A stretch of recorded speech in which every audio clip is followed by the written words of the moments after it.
Me canso ganso. En la reciente conferencia matutina, Andrés Manuel López Obrador sorprendió a todos al desatar una tormenta, revelando a los 5 magnates más ricos de México, entre ellos Carlos Slim, quien es un empresario con mayor influencia en el mundo. El presidente busca lanzar un desafío a la oposición que va en contra de la reforma al Poder Judicial, exige una opinión sobre este tema para desmentir con firmeza las acusaciones de los opositores, como Norma Piña, quien ha sido la protagonista en esta lucha en contra. Este gesto no solo pone en el centro del debate a los grandes magnates, sino que también destaca la urgencia del presidente por una reforma profunda en el sistema judicial y político. López Obrador asegura que la reforma que está proponiendo, con el objetivo de erradicar la corrupción y devolverle la confianza al sistema judicial, así como fortalecer la independencia judicial, esta reforma busca transformar profundamente el sistema de justicia en México.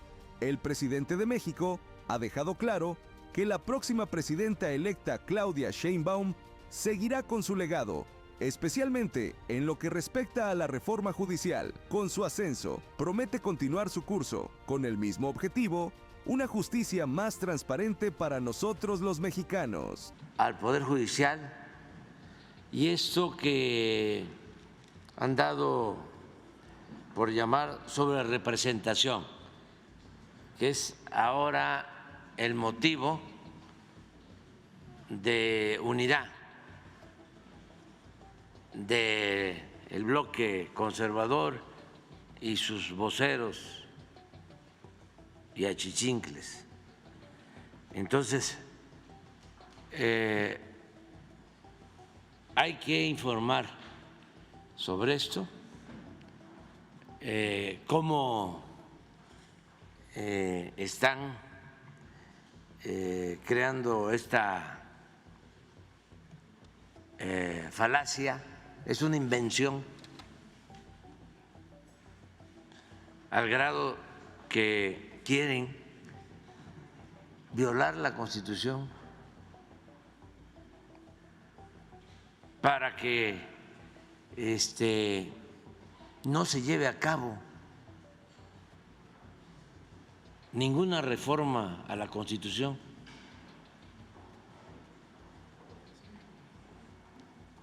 Y en especial que no se lleve a cabo la reforma al Poder Judicial, porque es un poder tomado, secuestrado, al servicio de una minoría rapaz, de una mafia, no solo de la delincuencia organizada, una mafia fundamentalmente de los potentados, de los que se sentían los dueños de México. Entonces el Poder Judicial estaba al servicio de ellos, no está al servicio del pueblo. Entonces, por eso, el Consejo Coordinador Empresarial, los hombres de negocio, hombres y mujeres de negocios, o sea, ¿cómo se llama ahora? Consejo Mexicano de Negocios, las cúpulas.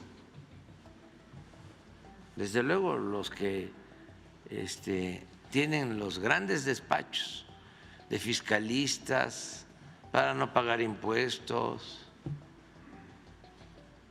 y tienen en el Poder Judicial a sus representantes.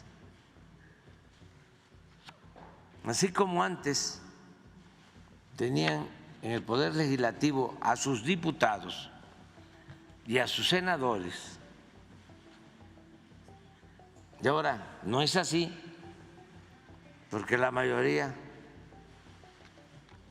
son representantes del pueblo,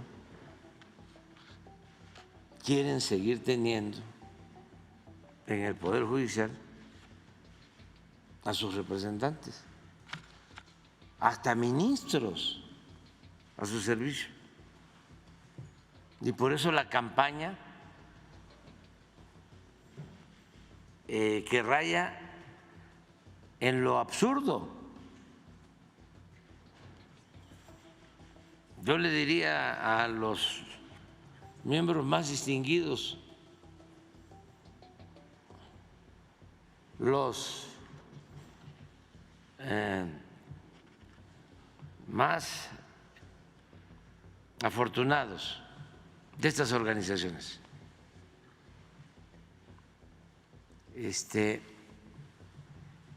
que se expresen si quieren que se viole la Constitución, que no se oculten detrás de membretes, porque tienen nombre y apellido.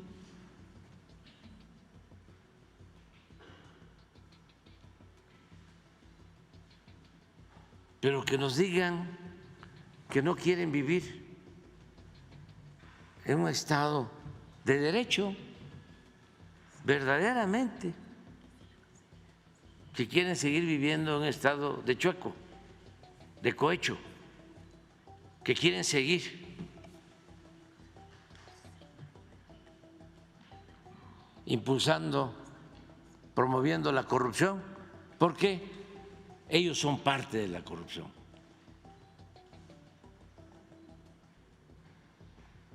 Es el momento de las definiciones. Nada de que la ley es la ley. Pero quiero que se aplique en los bueyes de mi compadre.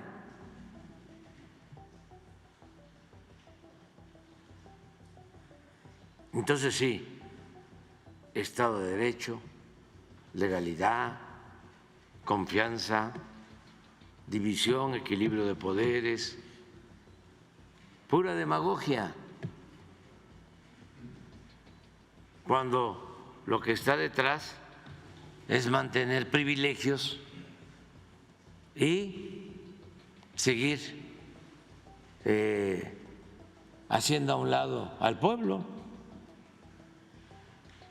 Un poder judicial al servicio de una minoría. Lo van a notar ahora que han decidido irse los del Poder Judicial a una huelga. A la mayoría de los mexicanos no les va a importar. Yo les diría con toda franqueza y también respeto,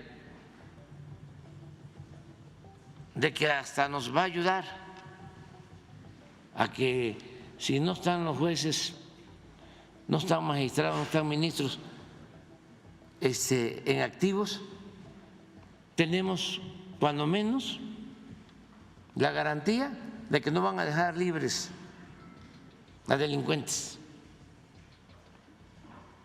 del crimen organizado, y como no van a estar trabajando los juzgados, tampoco va a haber libertad para delincuentes de cuello blanco. La única cosa que me preocupa es que tienen ahí un expediente guardado de 25,000 millones de pesos, que ese sí, quisiera yo que le dieran curso, pero por lo demás no va a suceder nada, no pasa nada. Y en lo que a nosotros corresponde, respeto absoluto a su huelga, libertad. Establece la ley, ellos lo saben, que es ilegal lo que están haciendo o lo que van a hacer, pero no nos corresponde a nosotros sancionar, le corresponde al Consejo de la Judicatura, es decir, al mismo Poder Judicial. Pero aún si nos correspondiera a nosotros, se garantiza el derecho a disentir y el derecho a la huelga. Nosotros no tenemos ningún problema, nada más que queremos dejar de manifiesto que es completamente injusto el que se quiera sostener, porque eso va en contra de los intereses de nuestro país y de nuestro pueblo, un sistema judicial entregado por entero a una minoría rapaz, un sistema judicial caracterizado por la corrupción, y que lo que se está planteando es renovarlo para que se imparta justicia a todos los mexicanos, que no haya ningún órgano de gobierno faccioso, es decir, solo para un grupo, para una facción, sino que el gobierno represente a todos, a ricos y a pobres, del campo y de la ciudad, de todas las creencias, de todas las corrientes del pensamiento. Eso es lo que queremos. Pero está muy bien que se esté dando este debate, porque esto es la transformación que se requiere para salir adelante. Y ya vamos avanzando, saliendo de la decadencia, pero falta. Es que fueron 36 años de predominio de una política completamente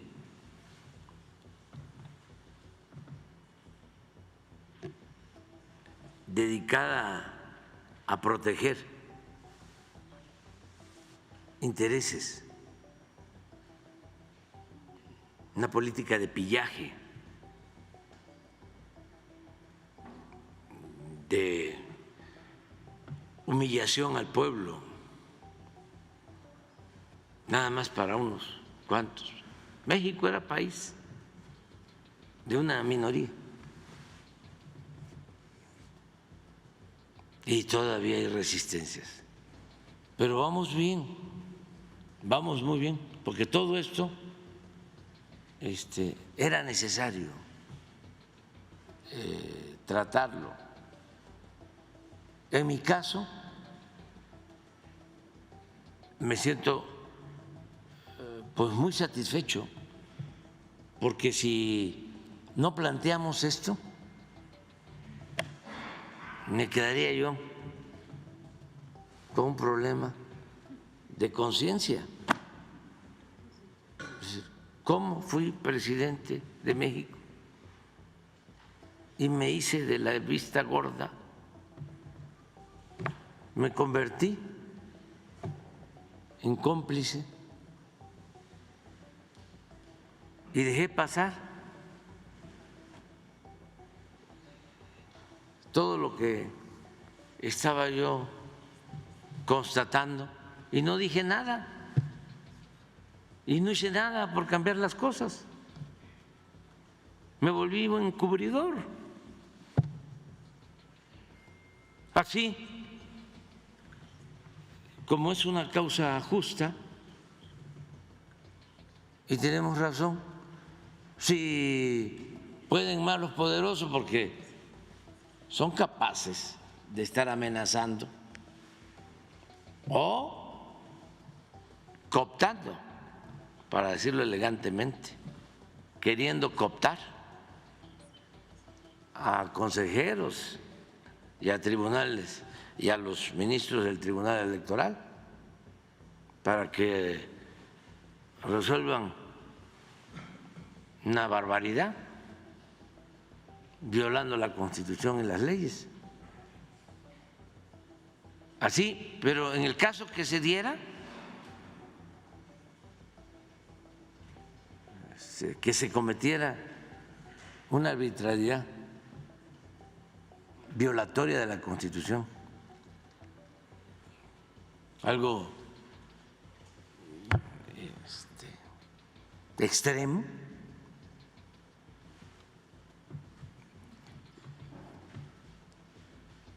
yo me quedaría tranquilo, porque dice, ya hice todo lo que pude. Ya va a ser el pueblo el que va a tener la última palabra. En su momento y de manera pacífica, pero ya cumplí. Pero retomando el tema, sí me gustaría que los más afortunados del país que pertenecen a estas organizaciones que están pidiendo que se viole la Constitución, que le expliquen a la gente, que le informen al pueblo por qué no quieren que sea el pueblo el que elija a los jueces y a los magistrados y a los ministros. Y porque ellos tienen en una democracia más poder que otros ciudadanos.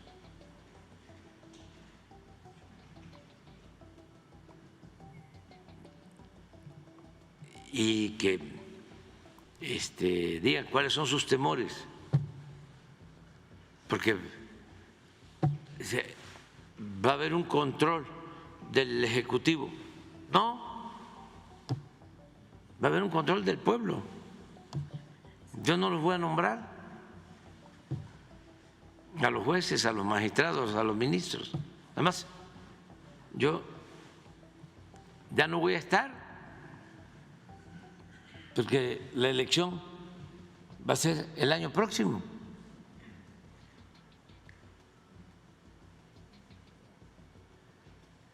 Y los va a elegir el pueblo.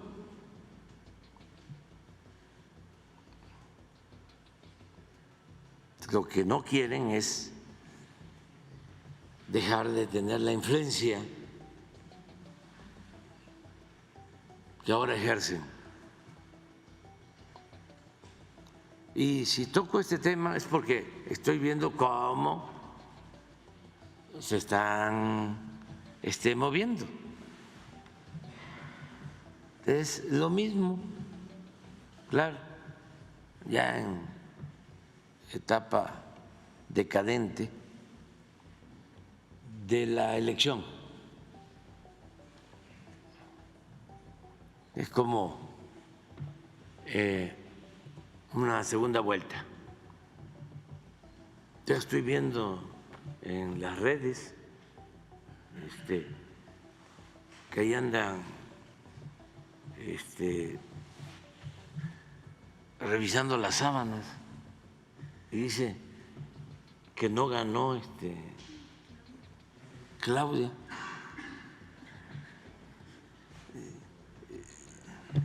Increíble, pues. Increíble. No alcanzan.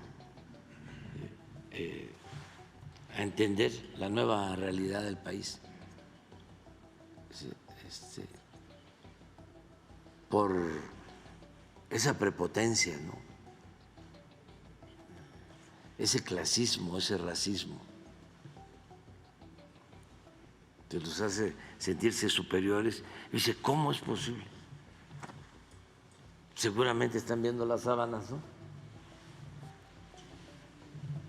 Pues de la delegación Benito Juárez, sí. Sí. ¿No? O o de otras colonias que claro, ahí en Benito Juárez ya les platiqué en una ocasión que propusimos un candidato abogado, pero además un hombre bueno, íntegro, católico, pero auténtico,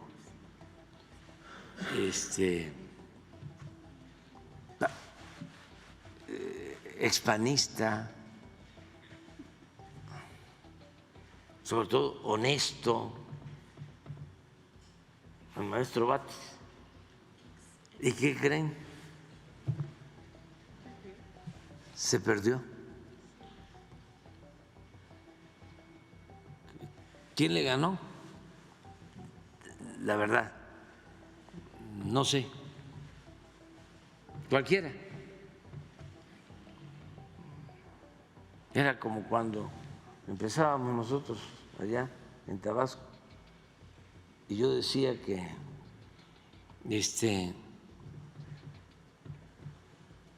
si ponían de candidata a una vaca, con todo el respeto, ganaba la vaca, porque era el aparato y la compra de votos y el tráfico con la pobreza de la gente, ¿no? Todo eso se acabó.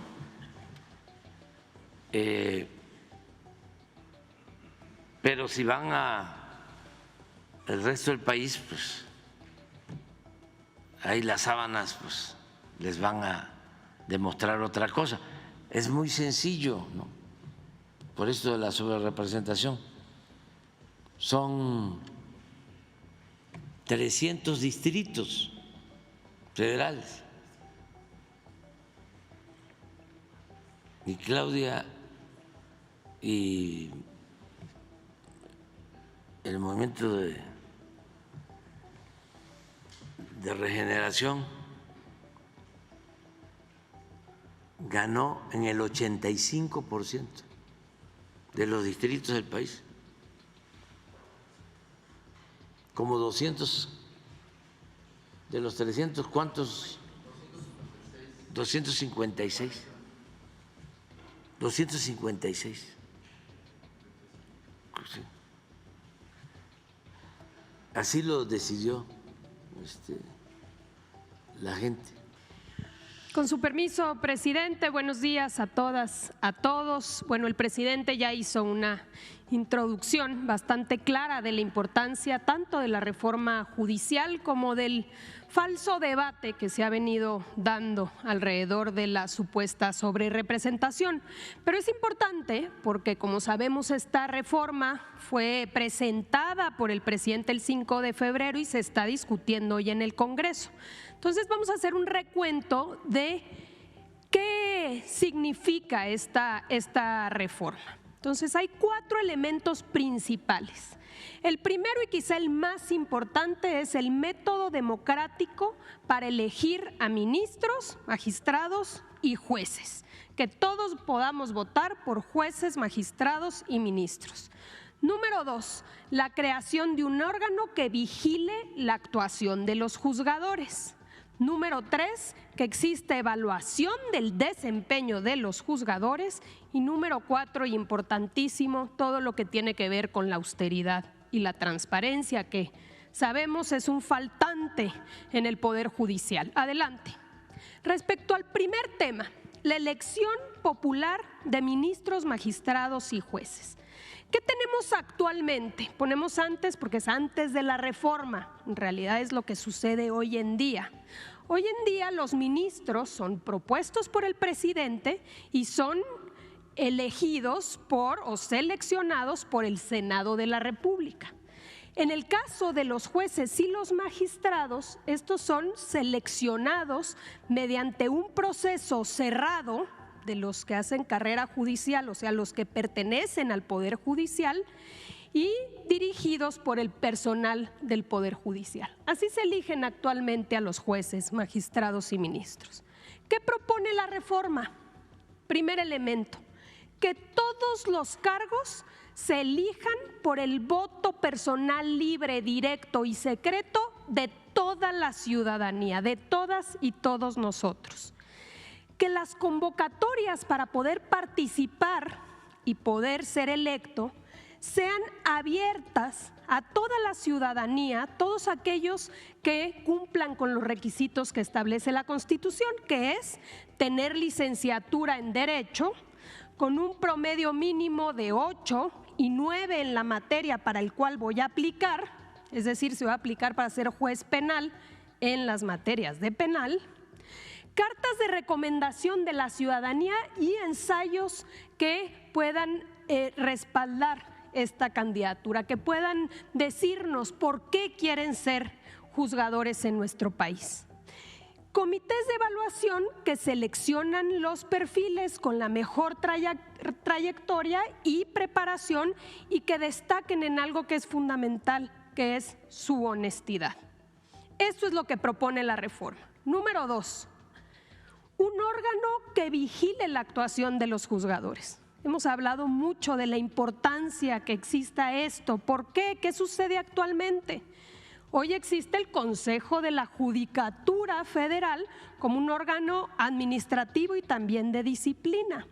Pero este consejo en realidad depende de la Suprema Corte de Justicia. La presidenta de la Suprema Corte a su vez preside el Consejo de la Judicatura, entonces es integrado por los mismos miembros del Poder Judicial, es juez y parte en esta vigilancia. Facultades muy acotadas, porque por esta supuesta libertad de jurisdicción, en realidad es que no se puede entrar a evaluar las resoluciones de los juzgadores, no pueden ser cuestionadas ni revisadas. Entonces hay sanciones mínimas y excepcionales. ¿Qué plantea la reforma? La reforma plantea la creación de un tribunal de disciplina judicial como una autoridad independiente a la Suprema Corte, integrado por magistrados electos por voto popular. Facultades amplias para este tribunal para poder investigar la actuación de cualquier juzgador, incluyendo que sus resoluciones estén apegadas a derecho.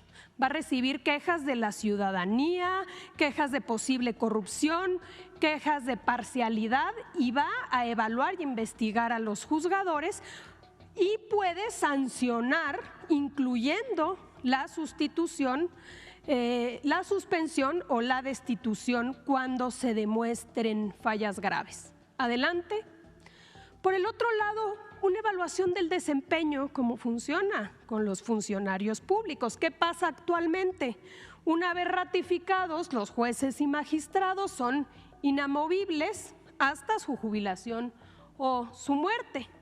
Los jueces y los magistrados no tienen en realidad la obligación de someterse a evaluaciones periódicas, entonces no existen consecuencias, por ejemplo, de algo que también aquí hemos hablado, de excederse en los plazos máximos que establece la ley para resolver un asunto. ¿Qué acaba pasando? Que se mete un asunto en el cajón y se puede dejar ahí meses o hasta años sin resolverse. ¿Qué se está planteando actualmente? De entrada, que cada 9 años los jueces y los magistrados vuelvan a la boleta. El pueblo de México nuevamente va a decidir si han desempeñado bien su trabajo y por ello si los ratifica o no mediante el voto popular. Los jueces y magistrados electos van a ser evaluados durante su primer año en su encargo y si se detecta que hay alguna problemática pueden ser suspendidos o destituidos.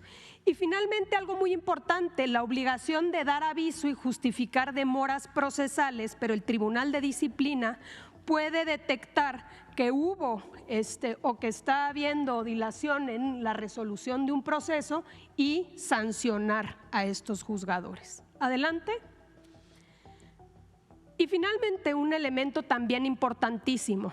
Actualmente, a pesar de que la Constitución dice que nadie puede ganar más que el presidente, sabemos que las ministras y los ministros ganan sueldos elevadísimos por encima de lo que establece la Constitución y por encima, por supuesto, de lo que gana el presidente. Los ministros también reciben una pensión vitalicia y finalmente, existen estos famosos fideicomisos y fondos que han sido utilizados de manera discrecional.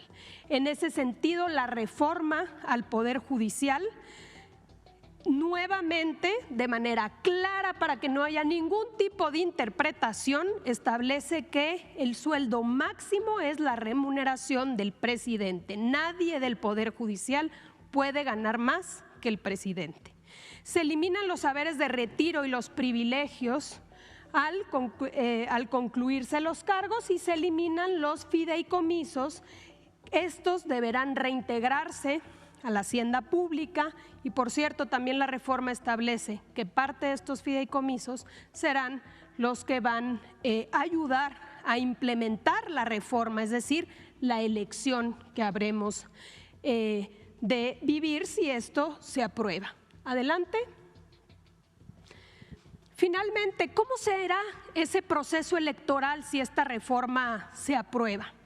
La renovación a los cargos al Poder Judicial será en 2 etapas. Se ha escuchado y ustedes saben que ha habido una serie de foros y una de las demandas era que fuera progresivo. Bueno, la propuesta es que sea en 2 etapas. La primera etapa, la primera elección será el 1 de junio del próximo año, 1 de junio de 2025, y lo que establece la propuesta es que se elija a toda la Suprema Corte de Justicia de la Nación, a todo el Tribunal de Disciplina, este nuevo tribunal, sus miembros, a las 2 vacantes del Tribunal Electoral y a la mitad de jueces y la mitad de magistradas y magistrados.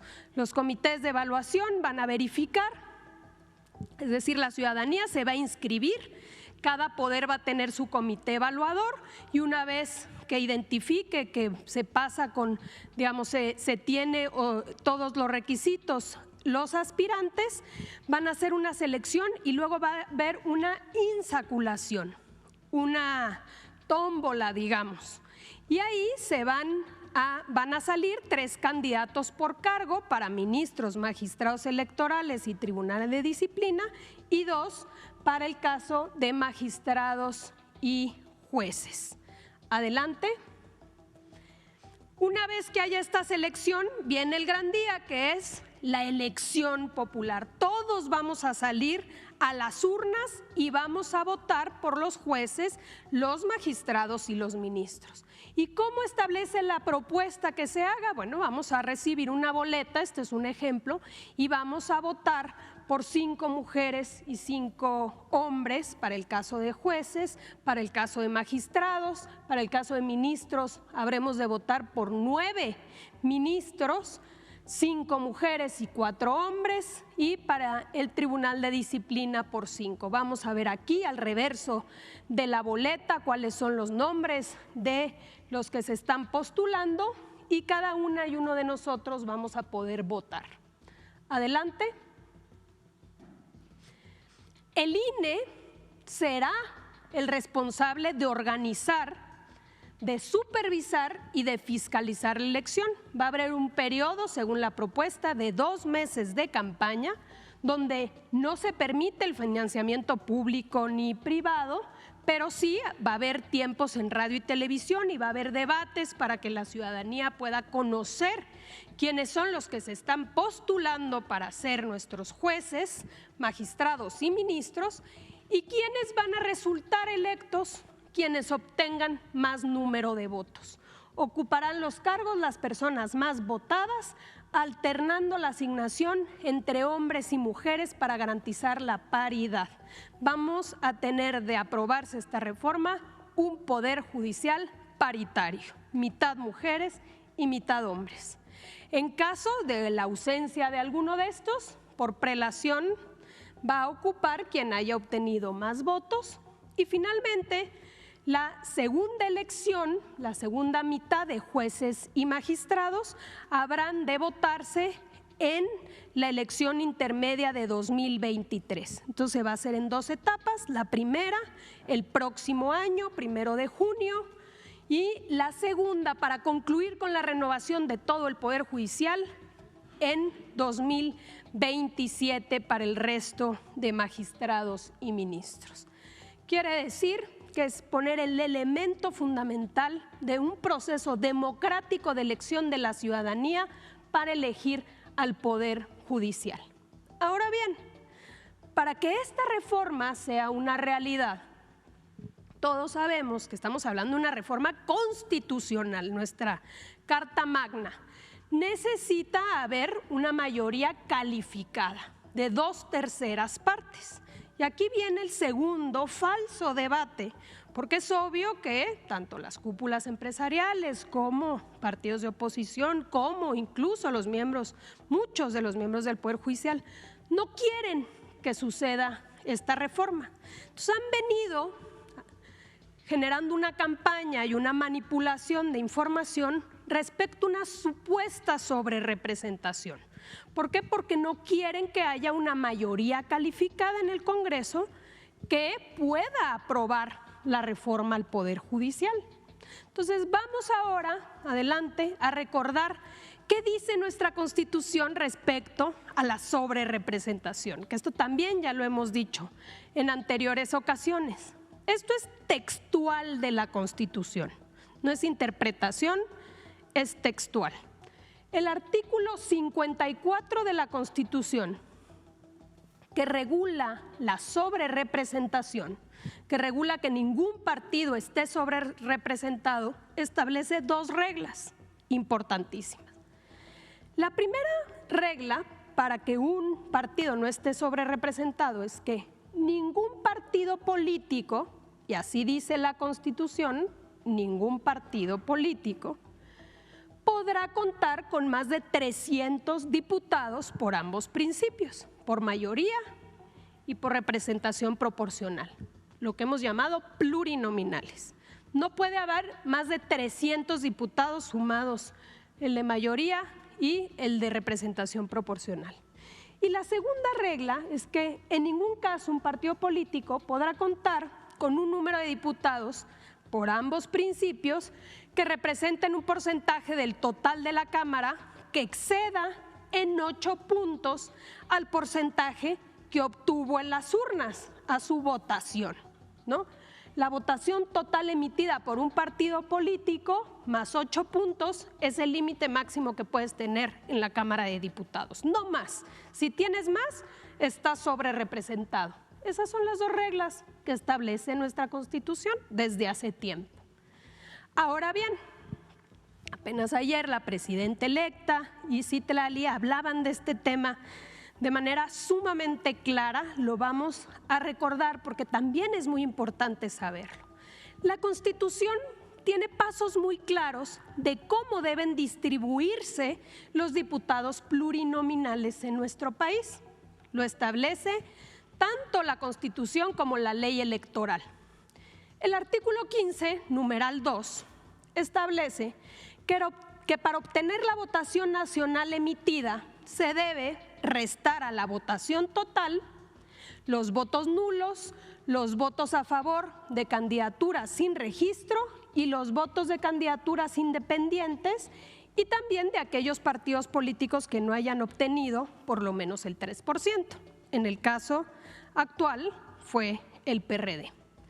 Eso es para obtener la votación nacional emitida, que es fundamental para la distribución de los plurinominales.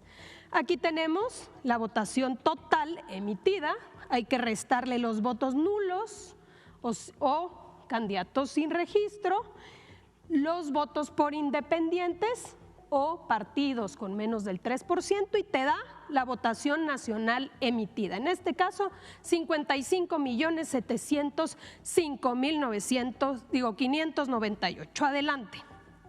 Paso número 2. La votación nacional emitida se divide entre el total de diputados plurinominales.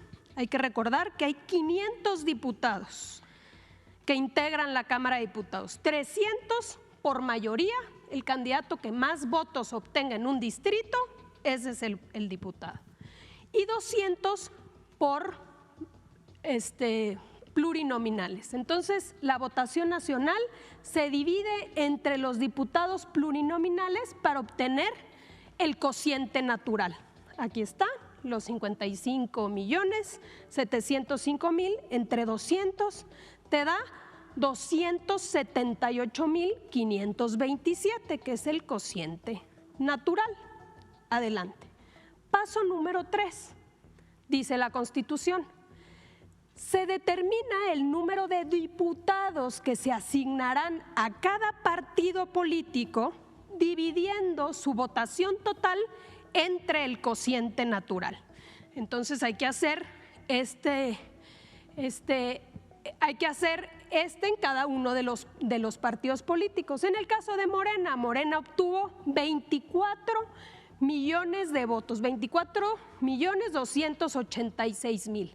Entre el cociente natural, te dice cuántos diputados por representación proporcional deben asignarse. 87, en este caso vamos a poner los decimales para ver la cuarta regla, pero son 87 diputados. El PAN obtuvo 10.049.000 votos, entre el cociente natural 36 diputados plurinominales. El PRI obtuvo 6.623.000 votos, entre el cociente natural le tocan 23 diputados. Movimiento Ciudadano, 6.497.000 votos, entre el cociente natural le tocan 23 diputados. El Verde, 17 diputados y el PT, 11 diputados. Así se asignan los diputados plurinominales. Ahora, si nosotros sumamos todos los enteros, nos da 197. Faltan 3 diputados para distribuirse. ¿Qué dice la siguiente regla? Dice, cuando sobren diputaciones por repartir tras aplicar el cociente natural, estas se reparten entre los partidos que tengan el resto mayor de sus votos, iniciando por aquellos cuyo decimal se acerque más al entero. Si regresamos al anterior, por eso importan los decimales. ¿Cuáles son los decimales que se acercan más al entero? Como podemos ver aquí, es el caso del PRI, .78, del PT, .69 y del Verde Ecologista, .93.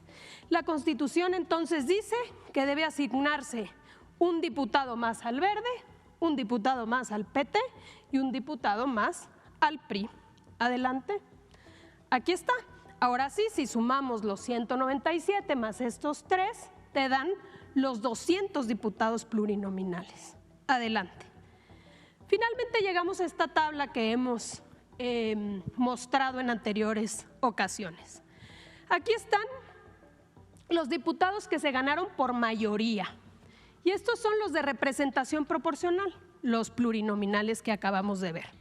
Y aquí están las 2 reglas básicas de la Constitución para que nadie esté sobrerepresentado. Iniciamos con el caso de Morena, fíjense bien. Morena obtuvo o ganó por mayoría 161 distritos, o sea, 161 diputados. Y como ya vimos, según la Constitución, le tocan 87 plurinominales. La primera pregunta, hay que sumar estos 2, te da 248. Primera pregunta, 248 rebasa los 300 como límite máximo que establece la Constitución? No. Segunda pregunta, que es la segunda regla, la votación total emitida por partido más 8 puntos como límite máximo de curules. Aquí vemos que si sumamos estos dos, los 248, te da 49.6. ¿Cuál fue la votación nacional emitida? 43.59. 43 más 11 te da 51. Quiere decir que no se exceden los 8 puntos, porque representaría 49.6%. Ninguna de estas dos reglas se violenta con esta distribución, pero todavía vamos más allá. Adelante. Este criterio se ha sostenido en todas estas elecciones, en el 2009, en el 2012, en el 2015, en el 2018, en el 2021, ha sido la distribución de plurinominales que establece la ley y la Constitución, que por partido no puede excederse de 300 y que por partido no puede excederse de 8 puntos más que la votación total emitida. Así ha sido siempre desde la reforma del 2008, que por cierto el PRI aprobó y que eliminó que se consideraba como coaliciones a los partidos políticos. Desde entonces siempre se ha cumplido con esta regla. Hoy, ¿cuál es la pretensión o cuál es el supuesto debate? Dicen que se haga una interpretación de la Constitución. Y les gustaría, si me ponen la primera, que como dice la Constitución, donde dice la Constitución partidos políticos, que es la primerita, que en lugar de que cumplan con la Constitución y donde dice partidos políticos, que ahí le borren y le pongan coalición.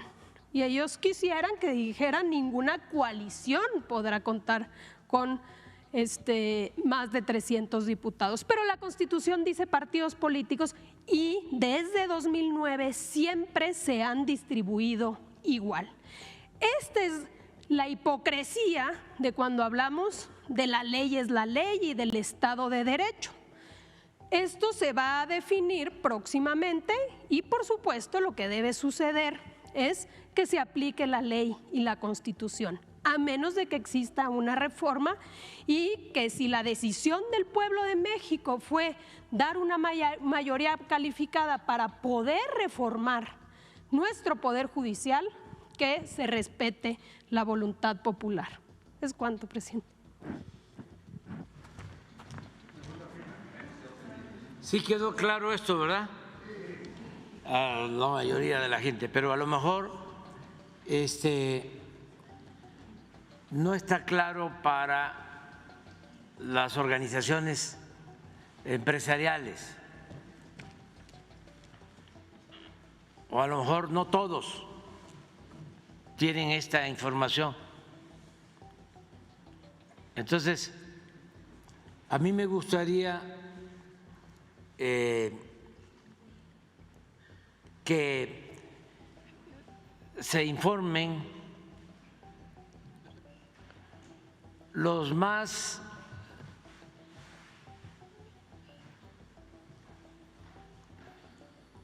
respetados en las organizaciones empresariales sobre este caso. Y quiero proponer a 5 que me gustaría que conocieran sobre esta argumentación. Los 5 más ricos de México, de acuerdo a la revista Forbes. No está aquí en cuestión cómo obtuvieron su riqueza. Aquí lo que queremos es que ellos son escuchados y respetados, y queremos que ayuden a que vivamos en un país con un auténtico Estado de Derecho y que hagamos el compromiso de desterrar la corrupción y la impunidad.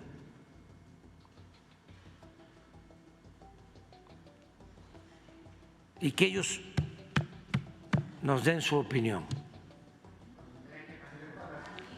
No, por el medio que ellos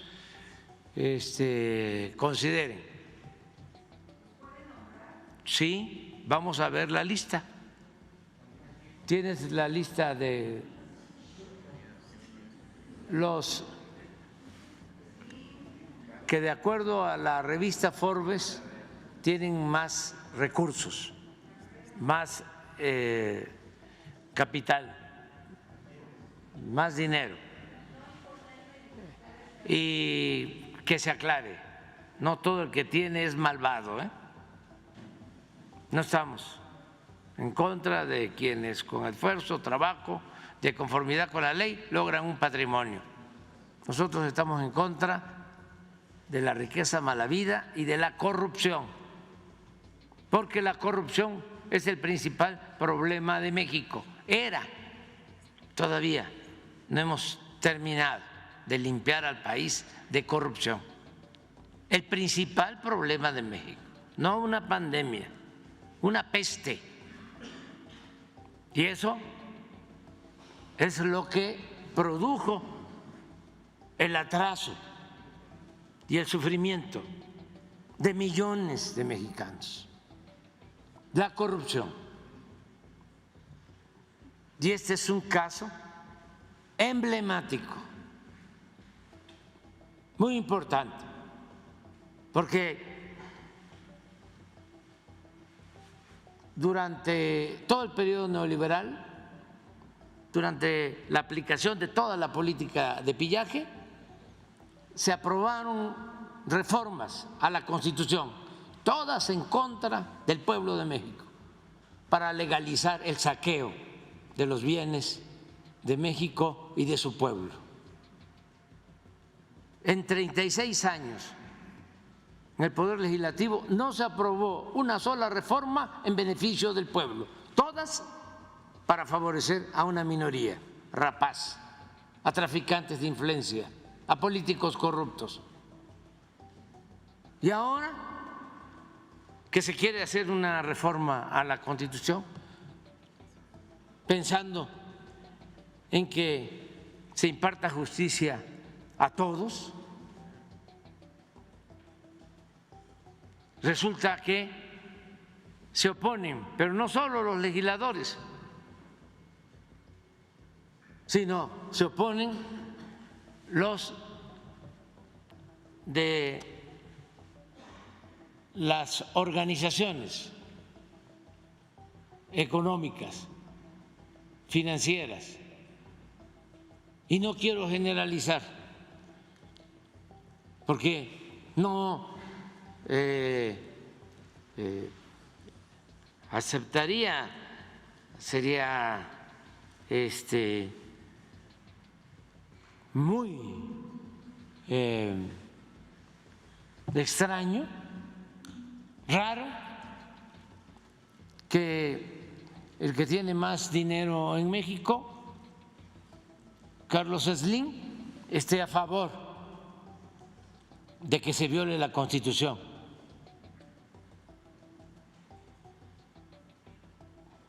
Pero quiero su opinión, porque ya nada de simulaciones, de que se tienen las organizaciones empresariales como un parapeto y nada más es la formalidad. Entonces, Carlos Slim, quiero su opinión, no al presidente, al pueblo de México. Y no hace falta consultar abogados. Él es muy inteligente y tiene juicio práctico, sentido común, que es el menos común a veces de los sentidos. Que nos diga qué opina. Si está bien que las organizaciones a las que él pertenece estén solicitando que se viole la Constitución. Si eso es éticamente correcto. Si ese es el México que queremos para nuestros hijos, nuestros nietos, para las nuevas generaciones. Que siga la simulación, que siga predominando el estado de Chueco, el estado de cohecho, no un auténtico estado de derecho. Entonces, Carlos Slim, Germán Larrea, Ricardo Salinas, Fernando Valleres y María Asunción Arumbarazábala. 5, ¿les parece? A ver qué opina. A ver su opinión de los 5. Y que ya no se esté presionando a los del Consejo del INE ni a los magistrados del tribunal, porque tampoco estoy hablando al tanteo.